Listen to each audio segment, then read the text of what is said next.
Ысык Көл районунун Бостери айылында осьминог рестораны толугу менен өрттөнүп кетти. Тилсиз жоону өчүрүү үчүн жерине бир нече атайын техника барганына карабай, өрт жанында жайгашкан эс алуучу имараттарга дагы уланып кеткен. Өрттүн кесепетинен жабыр тартып, ооруканага жана тез жардам бөлүмүнө кайрылгандар болгон жок.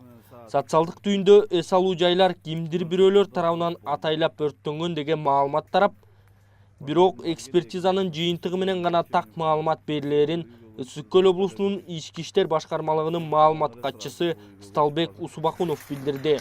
Экспертизанын негизинде гана өрттүн келип чыгуу себептери аныкталат.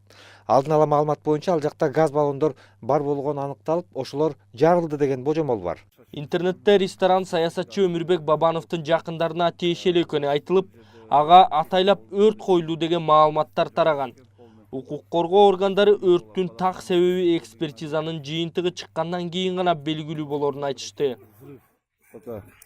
Аябай грохот болду. Мен ушул жерде жашайм. Сөйткү турган. 3-нчи коттеджде жашайм. Бизге деле аз калды окшойт.